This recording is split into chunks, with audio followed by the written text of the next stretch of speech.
Okay, everyone. Lovely to see you today. My name is, as I said to those who were here a little bit earlier, my name is Robert Hagan. I'm in charge of the admissions for the BA Social Work programme at Manchester Met. So it's great to have you with us today. I'll just give you a little bit of background to myself before we make a start. So I'm a qualified social worker. Before actually teaching social work, I was a social worker in a looked after children's team. So that's children who are in the care system. I've also worked with children with disabilities. Prior to that, I ran a drug and alcohol awareness program in a local community. And I've also worked in social housing. On top of all of that, my research tends to be about older people's social lives. So that's kind of a little bit of background to who I am. And I kind of reflect maybe some of the other members of staff in as much as I have quite a wide range of interests. And you'll probably find if you're coming to MMU and you have a specific interest in social work and a particular area, there's probably somebody on the staff team who has a similar interest. So just to let you know that, and expertise in that area as well. I suppose the other thing to say, I'm conscious that there's quite a few of you who are watching this. And if you have any comments, any queries, anything you want to ask, please do use the chat function. I'm happy to answer any questions. I mean, basically what we'll do this afternoon is we have two separate presentations. So this first one's going to be an overview of the program itself.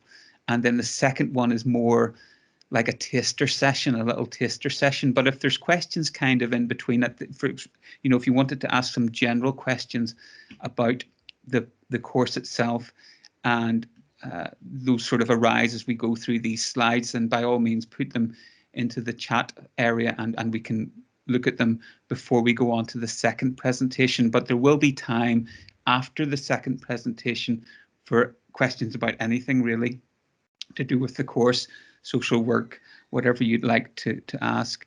And I know I'm joined by Rachel Oren as well here, who's a PhD student connected with the program as well. So Rachel might be able to answer some questions as well. Okay, so let's just move on through some of these slides. So I've introduced myself. As I say, this is about BA Social Work at Manchester Metropolitan. I'm not quite sure if everyone has been through the selection day process. I'll mention a little bit about that at the end in case there's anyone who hasn't been. I think I recognize some of the names, so I think some of you have been through our processes, but you're probably aware, if you're applying to do social work, whether it's at MMU or anywhere else, you'll probably have to submit to an interview process and a selection process. One of the things about social work is that it's great that you've chosen to study it, and it's fantastic you have an interest in helping people and assisting people in terms of achieving their life goals and different things like that. I think that's fantastic.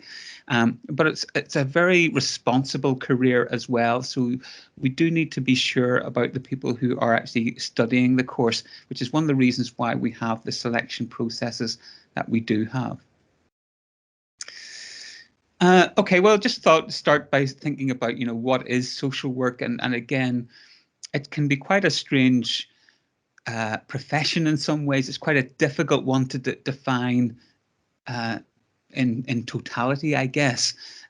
We work with a wide range of people and different areas and things, as I've tried to indicate here on the slide. So I suppose, if I was to say to you, what is the stereotype of us about social work, you'd probably say to me, well, actually, it's about, well, those are those people who take kids off parents. That's one of the big stigmatizing perceptions of what social work is. And we've put children right at the top here, in fact, as to who social work works with, because actually children's services is a huge part of social work in general. And making sure that children are safe is a huge part of the role, for sure. However, it is by no means the only thing that we do. We do a wide range of things. And in fact, that idea of taking children away is very much a last resort, which hopefully you'll be all pleased to know that. But certainly in terms of children, we're always looking to support children. We're looking to support parents. We want to work with families. We don't want to work against them. So there's a range of different areas there as well. Maybe some of the things that you would have thought of, maybe some that you haven't. Substance misuse, for example, is a big area, and particularly within the northwest of England, where we are at the moment, there's a lot of services which are connected to substance use, and lots of posts for social workers in that area. Other things: homelessness, mental health, older people. I mentioned earlier, a lot of my work is now actually doing research on older people's social lives, and sometimes older people can be forgotten about, but a very important area of work. Disability, migrants, domestic abuse, mental health. So many different areas. I haven't been comprehensive here. A lot more about exploitation as well that we're doing work with. And some other very specific areas of work. So social work covers a wide range of different people, and we are, in that very broad sense, we're looking to help and support. And sometimes, unfortunately, we have to perhaps go against people's wishes in terms of if we're trying to protect from harm in particular, and we'll talk about that when you come on the program for sure.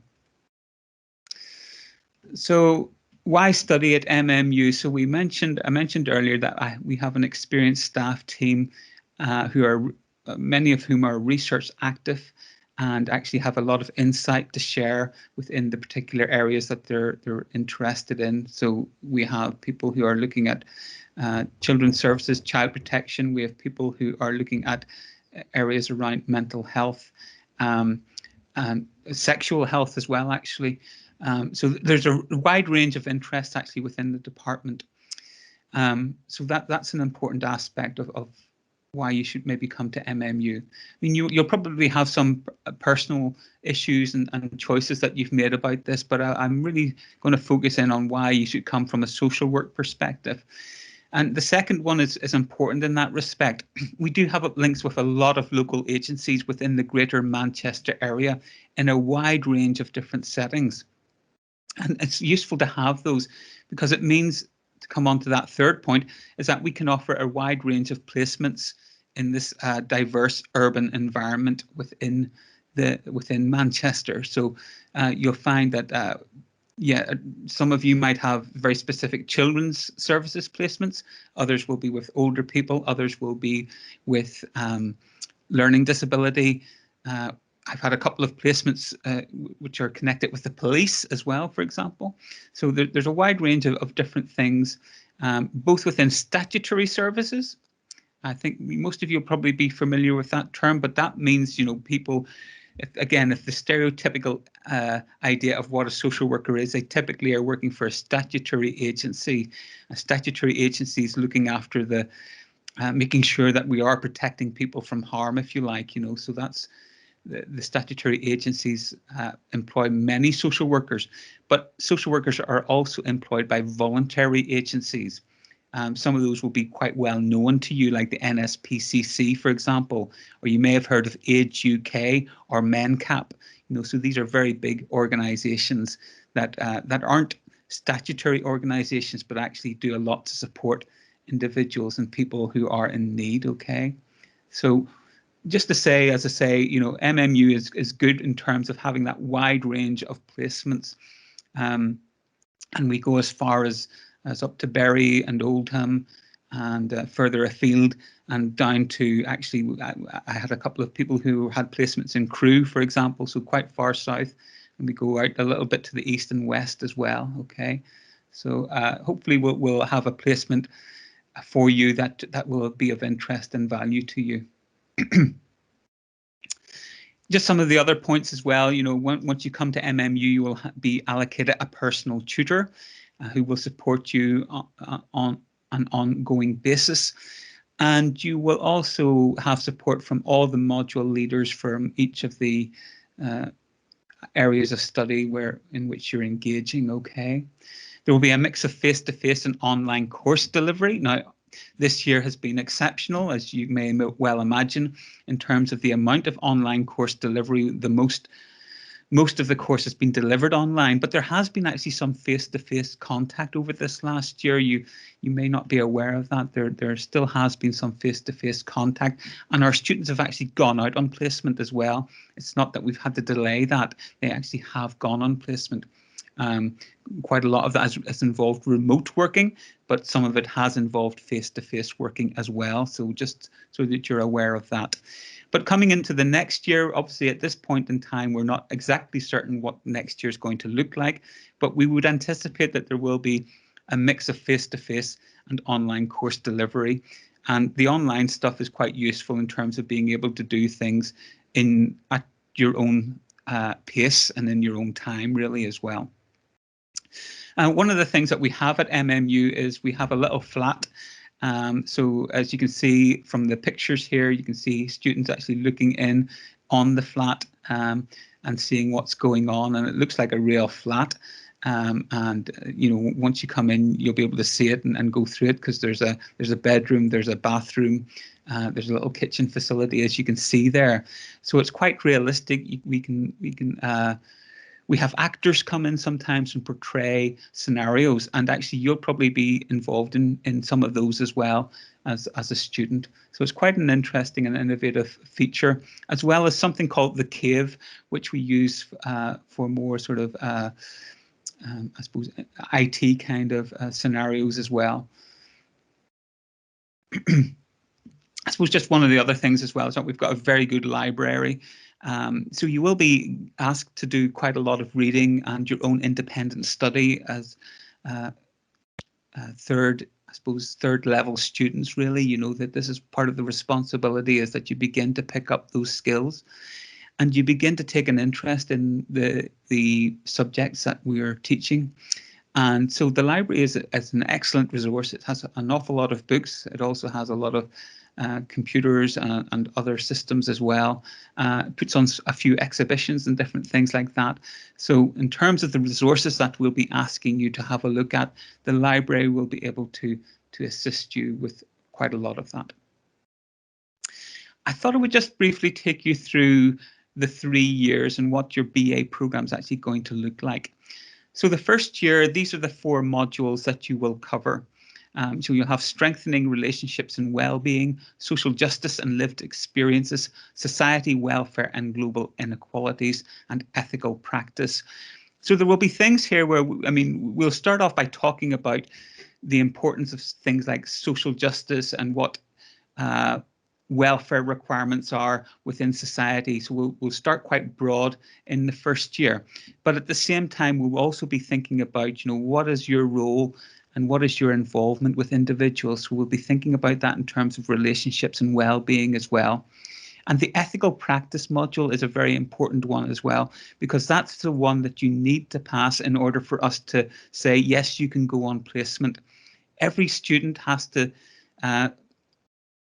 pass this particular module in particular, especially because we need to make sure that you're going to be safe by going out into practice, not just in terms of your own self, but that the people that you're working with can feel confident that we've got somebody who kind of knows what they're doing, or at least is on the journey to knowing what they're doing. So in that ethical practice, you will have a bit of self-examination. You will have to do a little bit of role play and different things like that there, and consider how you are in terms of your presentation and what you're going to be like as you go out to meet people for the first time. So might be quite daunting in some respects, but very, very useful module to participate in. And I suppose the other thing I would just say about these modules as well is that we're tending to do block teaching at the moment. So in other words, you might come in and you might do social justice and lived experiences, and that's all you'll do for maybe 4 or 5 weeks, and then you'll move on to do one of the others. Okay, so it's not that you would do a bit of one module and then another bit of another module in the same week. We sort of blocked things together, and that's the way that we're teaching at the moment. So in the second year, you will be going out on placement for the first half.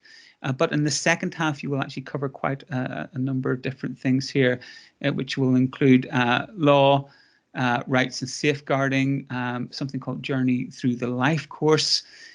You look at critical theory, and skills and methods for practice. So there is part of it is about knowing the background information, but also beginning to get skilled in terms of actually what you do when you're in practice. So there will be a mix of that in that second year.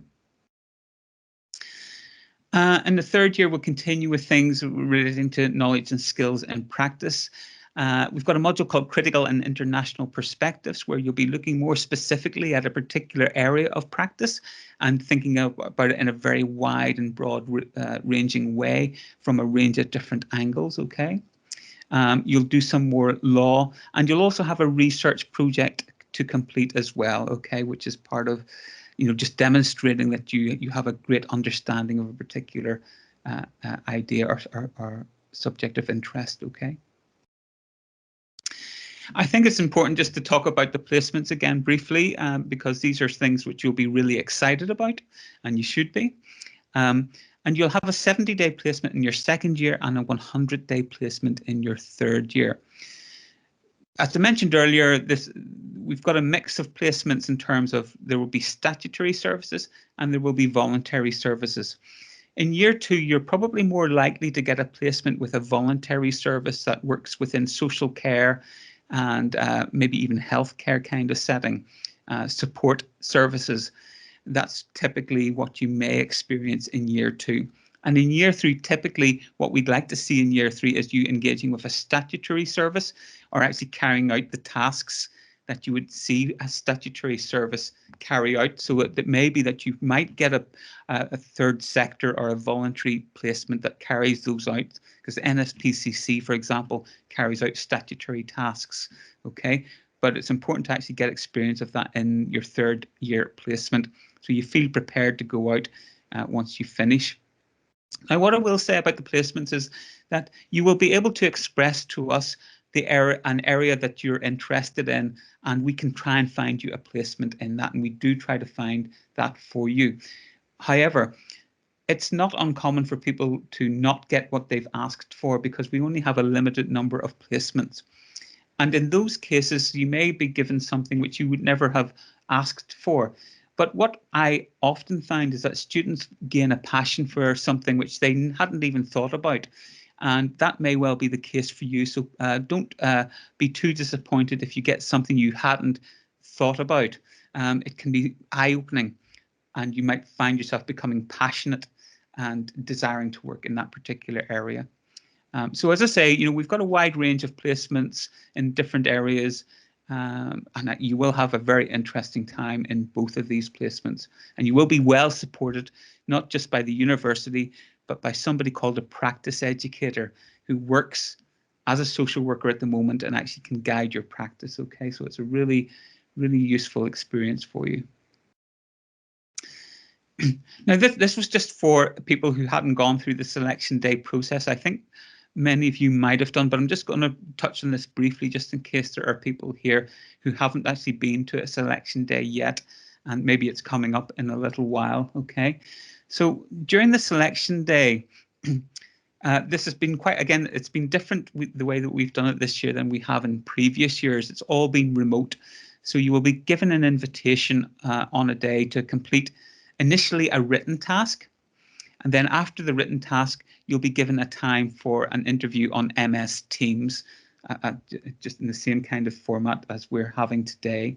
And the questions there will focus on your knowledge of social work, your ability to be a social worker, that should say, and your understanding of current issues. So just to be conscious that those are the sorts of things that we're interested in hearing from people if you haven't yet had your interview. If you're given a date and it's not suitable, it's important that you actually ask for another date. You won't automatically be given a new date, so you must ask for one, okay, if you're not given one. Now, normally we would ask people to come into the university and we would do group work. Now, we can't do group work this year, so there will be a question actually on group work instead of actually participating in group work with other candidates. That's the other thing just to say about that. And if you are accepted on the basis of your interview and everything else that happens during the selection days, you will be made an offer based on your interview score. and that might be conditional or unconditional, just depending on what you've already done. For example, if you've already studied, as you can see here, maybe 3 A levels, and you've got BBC, and you've also got GCSE English, you'll be made an unconditional offer. If you're still waiting to actually take these exams, well, I know there are no exams this year necessarily, but if you're still waiting for your work to be graded, then it'll be a conditional offer, okay? And the other important point here is that you have to complete a self-declaration form. So that's a form whereby you talk about whether, unfortunately, you know, if you've had a problem, perhaps you may have been cautioned by the police, for example. You need to declare those kinds of things. It's really important that you do so, and that's an essential part. We need to be keeping, need to just be conscious of keeping you safe and keeping other people safe as well. So just to be conscious of that. Just a quick word on bursaries. So social work training is one of, I suppose, maybe one of the luckier courses in a way, in terms of the fact that we do still have bursaries which are allocated by government to many of our students. They don't necessarily, they're not necessarily given to every student. So that's important to point out. We ask every year for the government to give us a certain number of bursaries, which are usually aligned with the number of places that we have given to people on the course. But the government decides how many places they're going to give to us. So there are no bursaries in year 1, but there are some from year 2. And the bursaries will be allocated on the basis of your bursary score. Or sorry, we will nominate people for bursaries, and then they will be allocated by the NHS on the basis of the interview score and progression. And there's a web link there if you need any more details. I don't have a lot more information that I can give you actually about the bursaries themselves. I'm not an expert on the finance end of things, unfortunately. Okay, so we've kind of come to the end of this first presentation. So that's just a bit more about the background to the course itself. I don't know if anyone has any questions they'd like to put into the chat menu at the moment. So I'll just give a moment in case anyone does have anything they want to ask now before we go on further. Okay. So there's a question here from Caroline, and you're asking about the 112 points. Now, my understanding is that you will be assessed in the same kind of way as you would have done I mean, you'll get the same kind of grades as you would have done through exams, for example. So your predicted grades are probably a fair indication of what you're going to get. But one thing that's important to say is that we normally do not go below 112 UCAS points, okay? So if you don't make it, unfortunately, that might well mean that you don't actually get a place on the course, okay? So I just need to give you the heads up and just be candid with you about that.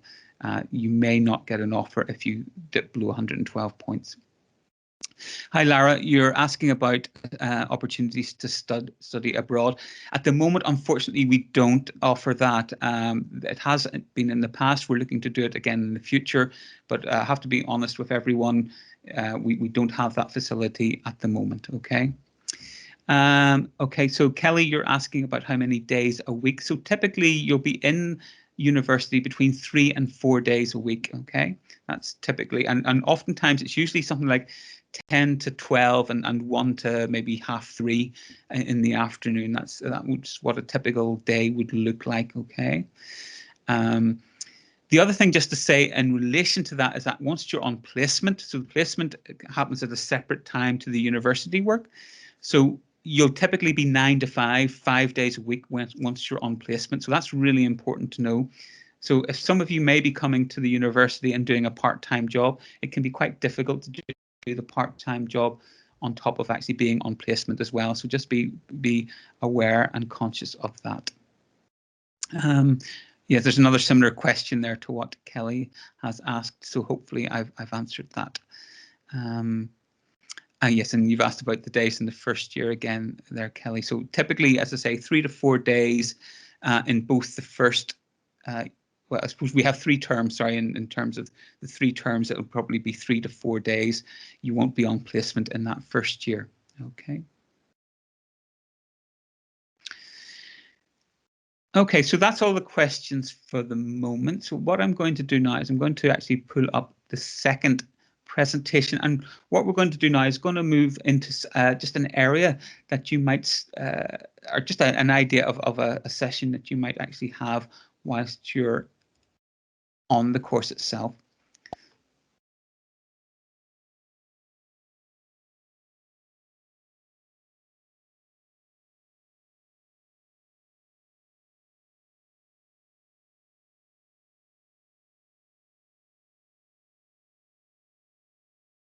Okay.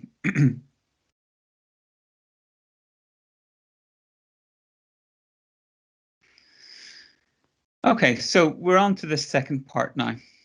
So what I've decided to do in this second part is this is just a little taster kind of lecture, so it should take us about 15 minutes to go through. Normally, if I was doing this face to face, I would do it in a slightly more interactive way, and I would be asking for questions as we go through. We're doing it a slightly different way than perhaps I normally would do, but one of the reasons I've chosen this particular topic is because one of the most important things that you will need to consider as you begin social work training is thinking about who you are, what you believe in, what's important to you, what actually informs your own values. Because those are the sorts of things which are going to tell you what kind of social worker you are going to be. And it may seem like quite an unusual thing to be thinking about. And why is this important exactly, Robert? You might be saying, this is incredibly important. This is going to be all about exactly who you're going to be as you're a social worker in the future. And sometimes what we have to recognize is the things that we personally hold as important to us as values may actually be compromised or contradict the professional values of the profession. I don't know if any of you know, but the social work is regulated by a regulatory body called Social Work England in England. And they ensure that we actually have professional values, or that we adhere to our professional values, supported by another organisation called the British Association of Social Workers. And just want to say that just to give you a sense of context in terms of we don't just do what we do because we feel like we're doing it or because we think we're good people. We need a kind of standard behind what it is and principles behind it, what we're actually doing, okay? So this is an important statement here, is that we might all think we're coming to social work and it's almost like we're a blank sheet or a tabula rasa, if you've heard that term. The fact that actually, you know, I'm entirely objective. I have no prejudices whatsoever. I don't discriminate in any sort of way. And this might be the way that you're coming in, or you might be thinking in that way. The reality is that the vast majority of us do discriminate, do have ideas that perhaps are very oftentimes are very helpful and sometimes are not so helpful, okay? So this is by somebody called Sarah Banks, and that's a useful name to bear in mind, because one of the things that you'll need to do is become familiar with some of the key writers in social work. And one of the big key writers on values and ethics is Sarah Banks, okay? So her book is very useful to actually have. And Sarah Banks says this: a social worker who perceives their actions to be value-free or purely technical denies their own responsibility as a moral action agent for action. So again, what Banks is actually saying there is you're going to bring something of yourself to the practice. It's not that you just are given a list of skills and you're trained in a particular way. You know, we will give you skills, we will train you, but you're still going to be who you are. And usually social workers, or people who come to study social work, actually come from a very good place and actually have some good values. And so that's a good thing. But it's about recognizing the fact that actually you do have these values, you do have beliefs. There are things which you hold as to being important and other things you're holding as to maybe being not so important. And they will always impact your practice and who you are, okay? So just here are some key definitions. So in the top right here, you have a general kind of definition on values from the Oxford Dictionary. But the bottom left here, you can see Banks again is talking about the things, values being the particular types of beliefs that we hold and that we think are worthy or valuable. Okay, so that's about our own personal beliefs, is what Banks is talking about there, our own personal values. But at the same time, we've got Dole over here on the right-hand side. And Dole is talking about the fact that social work as a profession contains values. And these values are perhaps summarized in those things that you can see on the screen there. So respect for people, the fact that we actually believe that service users should be allowed to make decisions for themselves. That's a really important one. Most people who train to be social workers do so on the basis that, do you know what, I want to help somebody. It's a very good place to start. But actually, one of the things that we have to unlearn very quickly is actually, I'm not, maybe me helping this person isn't the right way of going about this. I want to actually assist the person help themselves. That can be more important. Ideas about social justice is incredibly important, and professional integrity. The fact that actually we're going to uphold professional values and actually not or be very conscious about the boundaries of our work. That's really, really important, those sorts of things. So where do we get our values from? So I'm going to introduce you to two kind of philosophical ideas very briefly, okay? So Kantian philosophy comes from a guy called Immanuel Kant, and some of you may have heard of that name. Some of you may have studied them in your sociology or psychology classes, for example. And Kantian said, or Immanuel Kant said that humans are all free individuals. And because humans are all free individuals, they're worthy of respect. And they then have a right to individual liberty. So in other words, what Kant is trying to say here is that every individual has the right to be able to do things for themselves and express themselves in the way that they want to. And actually, that's a really useful thing to have at the background, informing us as social workers to recognize, well, people do have the right to do whatever they want to do. And that's a fundamental thing that we want to support. However, we then come on to utilitarianism and the utilitarian philosophy. And utilitarianism came into being not long after Immanuel Kant, around the 18th, early 19th century, if you like. And again, it starts from the same place as Kant. So it starts from the place of humans are free individuals and they're worthy of respect, okay? But as you can see in that last one with Kant about the right to individual liberty, this is where utilitarianism begins to sort of diverge, okay? So utilitarianism talks about the fact that society involves compromise, that maybe individuals can't just do anything for themselves. And actually what's more important is the greatest good for the majority of the population as a whole. So what that means is, for example, if I was to see somebody in the street and I'm thinking, well, you know what, I quite like to punch that other man in the face. And I was to want to express my individual liberty in that way. What you might then counter with is that, well, hang on a second, you know, society involves compromise, and actually that's not the greatest good for that particular person or for society as a whole, for you to go around punching people in the face, okay? So the greatest good for the majority is not to just express all your individual liberty all the time, but actually to recognize the harm and risk that you could cause to others. And so society does involve compromise. And so whilst social work wants to start from a Kantian position of wanting to support liberty, there's also that utilitarian aspect. We have to involve compromise because we can't just let people harm each other, whether intentionally or unintentionally all the time. And so that leads into this particular dilemma that is constant within social work. So it's really useful to be thinking about this as you're thinking about beginning your training, that one of the key dilemmas for us is between the idea of autonomy, in other words, everyone being able to do things for themselves, and by contrast, the idea of protection, that actually, if I allow you just to do whatever you feel like it, you're going to hurt these other people. So I'm not really into that. I need to make sure that there's some boundaries in place to stop you doing that. And that's the hard aspect of social work. And it's a really important aspect of social work. You need to be willing to be the protective person if you're coming in to train as a social worker. Okay, so what I want us to do now is to do a brief exercise about your own values. So what I'm going to do now is I'm going to share my screen, and I'm going to show some values to you. Hopefully this will work okay.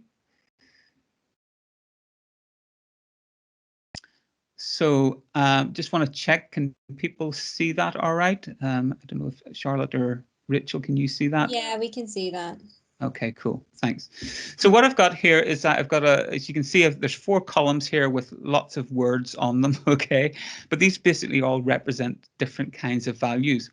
So what I'd like you to do now for the next couple of minutes, if you have a pen and paper to hand, is to write down the values from this list which are important to you, okay? So there's quite a lot there.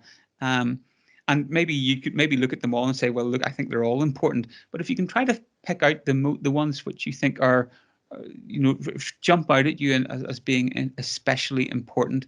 So I'll just give you a couple of minutes, if you don't mind, just grab a piece of paper, grab a pen, or do it on your devices, and just list a number of those values.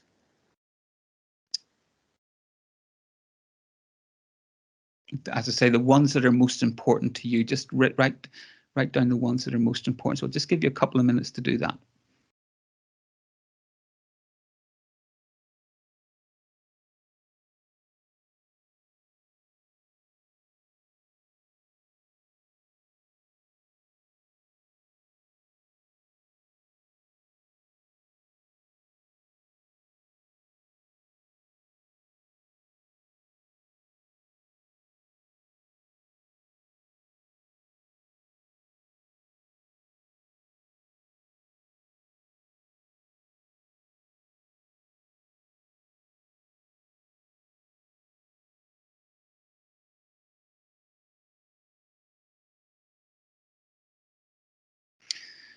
Okay, I don't know how you've got on there. You may still be writing things down. I'm not sure, but just because of time, we'll move on to the second part of this. Okay, so now you've probably got a list of a range of different values.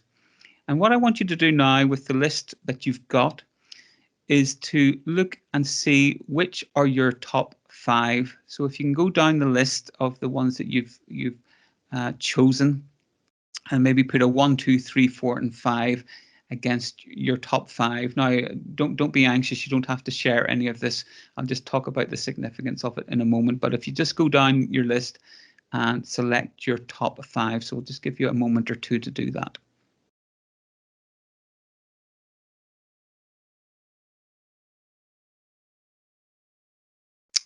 Okay, hopefully you've had time. I'm just going to come back to our presentation here.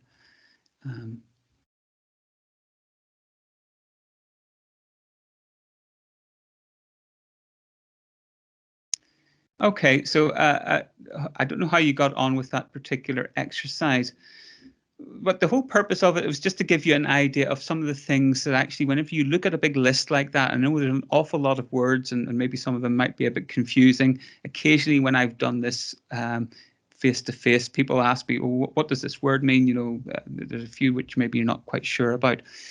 But basically, what I've asked you to do is select 5 particular values which are really important to you. And what I would suggest to you is that whenever you look at those 5 values, those are the things that you're going to fall back on whenever you're actually in practice. They're the things that are going to be the most important to you. You know, maybe there's many things on those 4 columns of that are important that you can see that would be something that you would value, but the things that you've selected at the end are kind of core to you. These are the most important things, the things which actually inform your beliefs and attitudes and values. And actually, when it comes to those times when things are difficult, you're not sure what to do, you'll fall back on those particular values to actually inform your practice. And the whole point, as I said at the beginning, is that we all do have these values. There are things that are more important to us than others. So if you were to share your list of 5 things, for example, with somebody else, another candidate here, you might find that you've got very different ideas, but actually it's not that they're contradictory. It's just that for you, these are things that are important and actually are going to inform your practice, and hopefully in a very positive way. And for this other person, it's going to be the same as well. Okay. So as I say, it's just important to think about what is important to us as values. And in terms of something, an exercise like this, what we're bringing to the light is we're making explicit to you some of these particular things which are important. And you probably kind of knew them that subconsciously. You may even have known it very consciously, but you maybe haven't really thought about it, or even thought about the impact of having that value. You may have come across this again in sociology or psychology, this idea of the Johari window by Luft and Ingram, 1955. So it's quite an old model here. And for all of us, we have things which we're very good at being, at showing to others. There's certain parts that we will be open about, as you can see in the top left-hand corner there. We will want others to know about us, and we know about them ourselves. But oftentimes there's quite a few things that we also know about ourselves, but we'd rather others didn't know about us. And those are the hidden things. And particularly in practice, perhaps there's things that you might not want other people to know. However, there's also things that people know about us or can see in us that we don't know to ourselves. And that's called the blind area, as you can see there. And finally, there's the unknown area, where there are maybe even aspects of us quite deep down which are not known to others and not known to ourselves. And really, with this particular window, what Luft and Ingram would suggest is that actually they shouldn't be 4 equal quadrants. The open should be much bigger than the other 3. And as we begin to practice and become confident as practitioners, we should be hopefully open about who we are and what informs us and what's important to us, and actually be conscious of its impact on the people with whom we're working. So what I want to do now is I'm just going to show you, yeah, good, that's great. We've talked about values, and so what values are, but not what I want to do in these last few slides is just give you some examples from practice about how values actually interact with what we're doing. And so one of the things you might be thinking is, well, do you know what, Robert, I have actually a really good sound set of values, and I just don't think there'll be any difficulties for me in doing social work, okay? But actually, sometimes you realize that there are dilemmas or there are conflicts in place, and we need to actually think about the impact of our own thinking on those particular dilemmas. So here's an example for you. We have an older person, and we're a little bit worried about this particular older person and their ability to live independently. Now, the older person themselves has told us we might be involved as a social worker, and the person's told us, actually, I want to stay in my house. I want to continue living independently. Okay, so that's one thing that we know. However, we talk to family members, or we talk to maybe somebody who's caring for this older person, and they tell us, you know what, I'm really uncomfortable about this person, or about mum continuing to live on her own. You know, she can't cook for herself anymore. She's forgetting things. She's left something on the stove and it nearly burnt the house down. You know, so there may be different things going on there where the carers are saying to us, actually, we don't want the person to live independently any longer, even though the older person is saying they do want to live independently. And so there's this third thing that then comes into play, the social worker's own values and their own, not just about opinion about what's going on, but actually thinking about the things which are important to us. So, for example, you might be a person whose granny unfortunately had to go into residential care whenever you were younger, and you remember that experience. You remember how awful it was for your grandmother. And because of that, you come to a case like this and you're saying, well, actually, there's no way I want to support the older person going into the residential home because I know what happened to my grandmother. And what that might mean is actually we might make a wrong decision, which isn't actually quite right for this person or this person's family at that time. Okay. Now, the older person may want to continue to live independently, and actually, it might be the right decision to that we come to that. Yes, we will go along with that, and we will support that, and we will work with agencies to allow the person to continue to live in this way. But we might also have to acknowledge that it's important to think about the view of the carer and the family members, and actually about the level of risk that there might be. And we need to be conscious that we have to allow decisions which might go against some of the values that we hold for ourselves. And that's going to happen to you, I would say, fairly frequently in social work. So just be conscious of an example like that.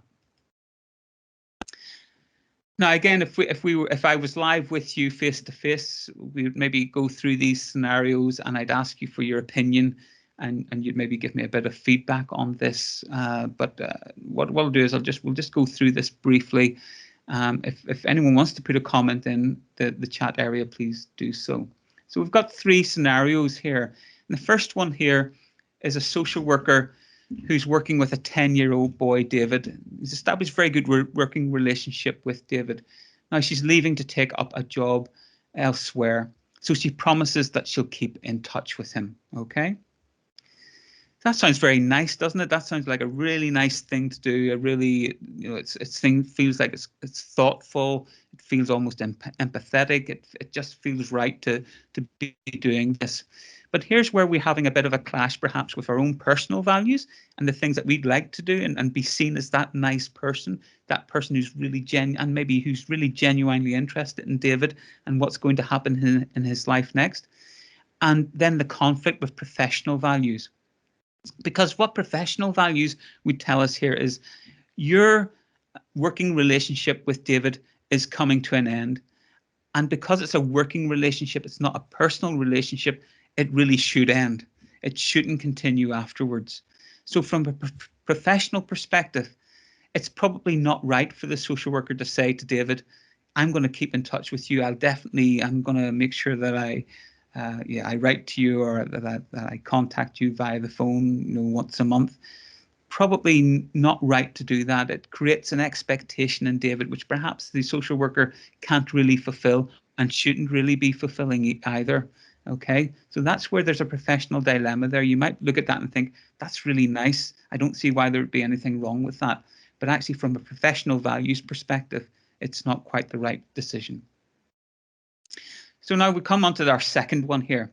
So the social worker is working with a disabled man called Arthur, and she's not been able to obtain a service for him that would have been really good for him and would have been appropriate for his needs.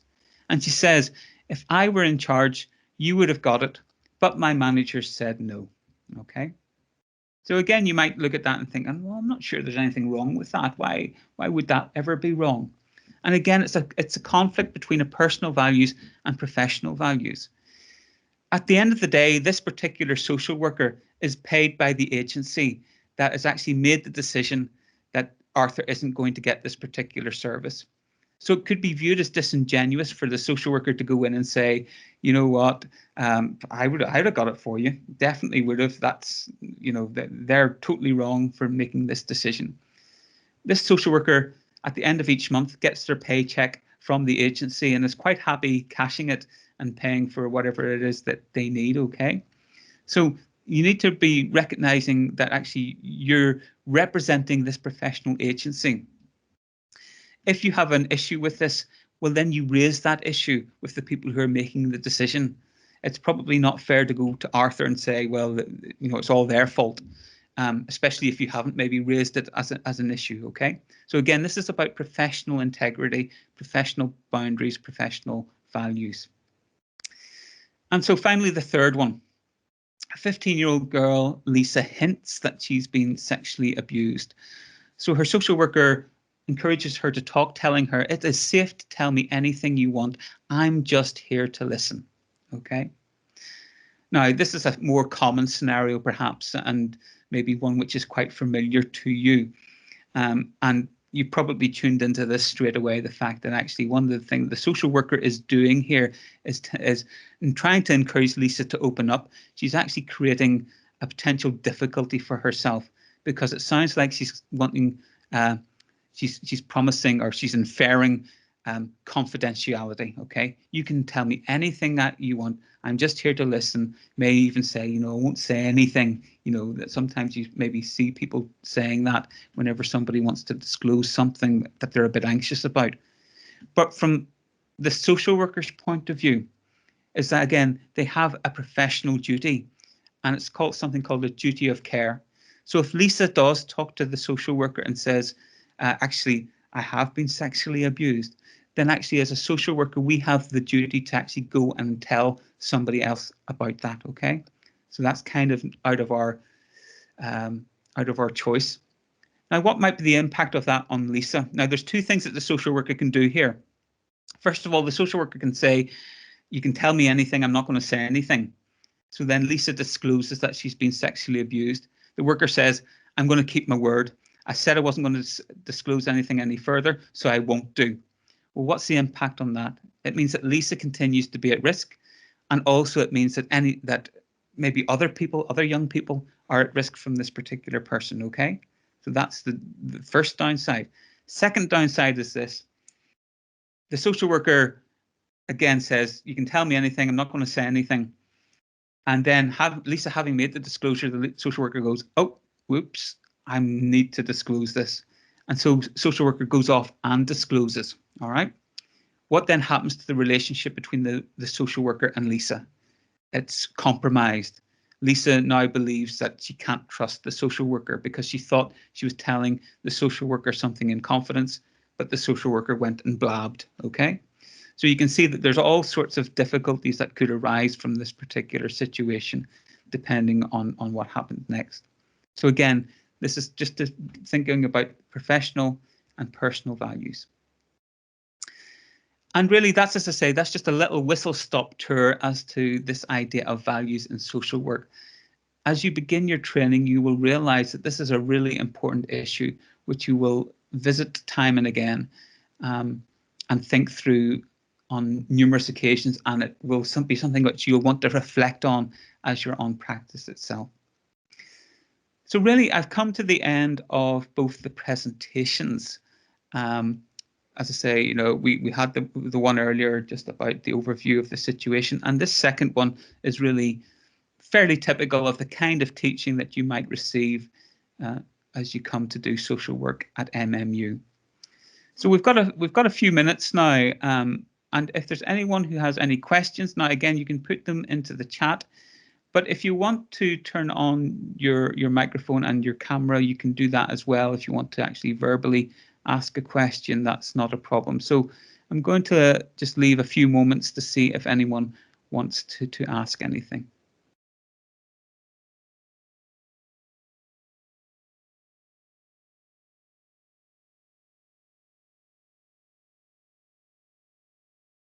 Okay. Hi, Lily. So what's the best accommodation to apply for? I'll be absolutely honest with you, Lily. I don't know an awful lot about the different. Do you want me to take this? Yeah, if you can, yes, that's okay, great. So the social work course is based on the Burley campus, the Brooks building. There is accommodation on site on the Burley campus that is available to you. If you go through onto the MMU accommodation page, you'll be able to see it. There is alternative accommodation sort of down the stretch of road that connects our campus to the main campus, which is a less than 5 minutes walk. And then the accommodation on the main campus is around 5 minutes walk. So it's really not very far if you did choose to stay elsewhere. The price of the accommodation ranges. So all the accommodation is nearby. And I'd recommend doing something that is going to be feasible for you in every aspect, not just in distance. But there is a student life fair on after this, I believe. I don't know if Charlotte has the link for that, but they should be able to give you a bit more information in that session as well. Okay, thank you, Rachel. That's super useful. Yeah, I suppose just to add to what Rachel was saying there, most if not all the teaching, well, there might be the odd bit that you don't have in Brooks, but generally you are in the Brooks building for the vast majority of teaching. Okay, so the next question here is about, is there a reading list? And what you'll find is that each module will have a reading list connected to it. And there isn't an expectation, or certainly from my perspective anyway, that you would have to read everything that's on the reading list. You're usually just a suggested reading. There may be one or two textbooks which are recommended as essential reading. But a lot of the books will be things which we're suggesting that you maybe have a look at. We don't expect students to be spending loads of money buying every single book there is. The library, as I say, will have a lot of resources, and you'll find that very useful for you. I noticed, just to come on to Chloe's question, that there are some other books as well. You know, you're thinking about the books that what are maybe the essential books. Certainly, probably a reasonable place to start with is, there's a guy called Neil Thompson. Now, that name will become very familiar to you once you begin your social work training. But Neil Thompson has a book called Understanding Social Work, and that can be quite a good place to start, actually, if that's something you're interested in. He also has a book which you don't necessarily need to read this before you start, but it's probably one of the core texts that through the whole 3 years, which is called Anti-Discriminatory Practice. Okay, that's a really important book as well, and really, really useful for BA1, I would say, in particular. And the other book that I would recommend to you alongside all that is Sarah Banks' book. So Sarah, who I've mentioned in the slides there, and her book is called Ethics and Values in Social Work. I think the most recent one is the 4th edition, which is 2012. There are other people who write about values and ethics. In fact, there's some more recent textbooks. Beckett, Maynard, and Jordan have a book called Values and Ethics in Social Work. So, you know, there are a number of different books as well. Are there any other books that you'd recommend, Rachel? I don't think so. I think those would be really good introductory books. But like you say, Robert, every unit will have your own reading list, and there'll be an essential text on that. So as you go, you'll pick up that certain books will be recommended across different modules, and those are the books really that you want to make sure that you are getting in, I think. Yeah, thank you. Another one that's just come to mind, actually, which is really useful. Well, what would be really useful for you is as a law textbook. So again, you might not necessarily need to buy it. There's usually quite a few copies of law, social work law textbooks in the library. There is a writer called Alison Brammer, who I think her 5th edition of social work law has just come out. There's another one called Carr and Goosey, and they're on to about something like the 17th edition. So either of those books are fine. The Brammer one, I think, is from my perspective, might be slightly better, but you might find actually, or you might find Carr and Goosey easier to read, for example. So sometimes that one of the things to do, actually, whenever you're early days on the course, is to go into the library, have a flick through some of the books and think about, can I understand this? Is this easy to read? There's a book series called Learning Matters, and they tend to be written in a more user-friendly way, I suppose, is maybe the best way of putting it. And you may find that those books, depending on how you're feeling, you may find those books are slightly easier to grapple with. Okay. So those seem to be the main questions. Anyone else got anything else they'd like to ask at this point whilst we're here?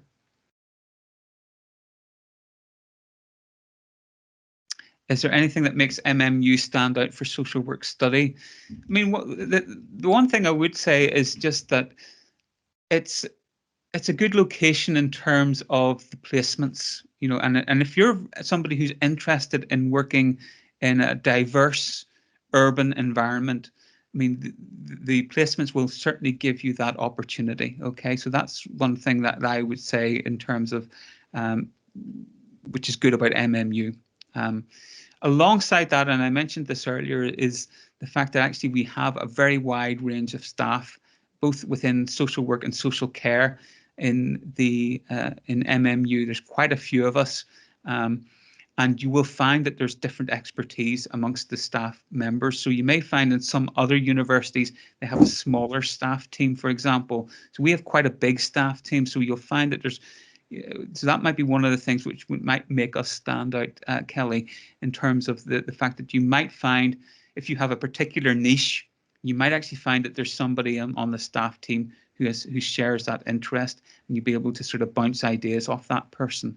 So those are the two things I would say that are really useful for that MMU can provide. Hi, Lily. So links to mental health social work in year one. I mean, certainly we will talk about mental health. We'll talk about all these different kind of areas that we mentioned earlier. Some might be more emphasized than others. You know, we will spend quite a lot of time talking about children's services. And you'll find actually we'll talk more, it might end up that you'll talk more about mental health perhaps in that third year under the critical and international perspectives. But that's not to say that we won't be covering it in years 1 and 2 as well. There certainly will be material which will be aimed towards mental health. I know quite a lot of students are interested in mental health social work. It's a really good area of work to be engaged in. So we do appreciate that, and you'll find input just on all the different topics. You'll find bits of input here, there, and everywhere across the board. But there will certainly be some material on mental health in the first year and throughout, I would say. I think I'd just add as well, I know from my own experience, it can be quite daunting making the step from wherever you are now into university, and MMU do have loads of really great support available.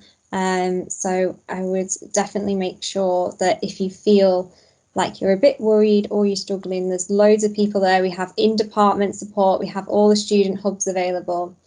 So there's also all different kinds of practical support skills sessions go on, how to write academically, how to reference. So yeah, loads of support if anyone's starting to feel a bit worried. Thank you. Rachel, I don't know if you want to say anything at all. I mean, you just mentioned there, and maybe I should have allowed you to introduce yourself at the beginning, actually. But in terms of just your own experience of being at MMU, what was that like for you? Yeah, so I originally came to MMU way back in 2013 now, and I came to study nutrition. And after a few months on the course, I thought, oh goodness, I do not understand chemistry. I really don't think this is for me. And so I did an internal transfer, and I transferred over into the social care department and started again. So there is also no shame in being able to say that this isn't for me. And it was the best move that I made coming into this department. I've been in and out of it now since 2014, and the staff there are amazing. So I finished my degree and I went out to work for a year, and my undergraduate tutor, so everyone is allocated a personal tutor in the department, and she got in touch with me and said there are new funding schemes available. Would you be interested in coming back to the university? So I did. So I applied for this scholarship scheme and I was awarded it, and they have paid for me to do a master's a couple of years ago, and now I'm doing my PhD and teaching across mostly social care. I might occasionally pop up on social work, but yeah, I've been in and out for a long time of MMU, and I think it's a really great place, or I wouldn't have stuck it out so long. So that's great. Thank you.